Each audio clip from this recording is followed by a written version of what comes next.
Good morning, everybody. So we are back here on Danny's car. Apparently, the hydraulic lines that we purchased and put in for him are no longer working. And when I pop the back seat out, I don't know if you guys can see that.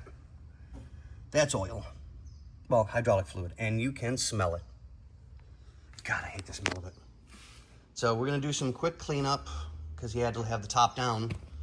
And apparently there was a windy day. I'm not quite sure when because it's been a little bit since he's been here. So we'll get this taken care of. We'll get them all vacuumed out and cleaned up, and I'll get the new lines in. And hopefully we won't have any issues with those. Knock on wood.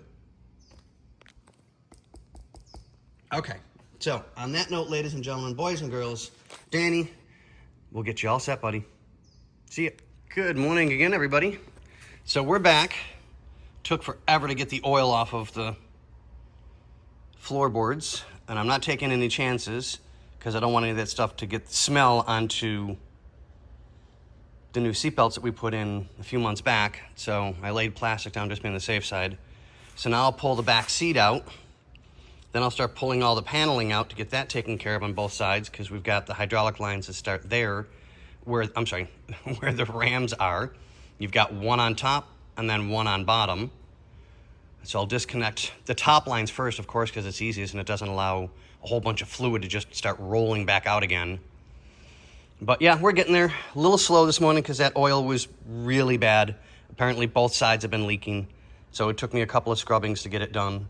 I mean, I've been here since 6 and it's 5 to 7.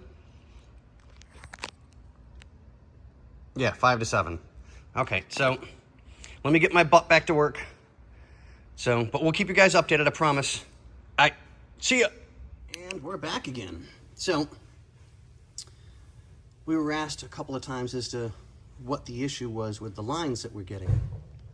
That's the issue. Poor quality. Actually, beep quality. So, I don't know what their process is for making them, but it's not the process that needs to be done any longer because it's not working, because that's the issue. It just keeps blowing them apart. One of the first videos we did for this car, when we did all the lines, bled everything out, re-engaged the pump, made sure everything was working perfect for Danny. As we were bleeding it, it blew the lines up. We put the new lines on moments after, and boom, blew up again. This is the third time. So, ladies and gentlemen, please, if you're going to put parts on a car, any car, I don't care what it is, whether it's a brand new one, whether it's, an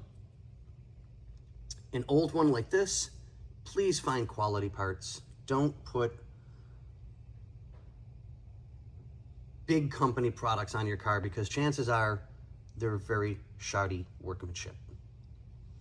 And this is exactly the reason why we're doing this for a 4th time. So on that note, ladies and gentlemen, boys and girls, I'm going to get my butt back to work. See ya.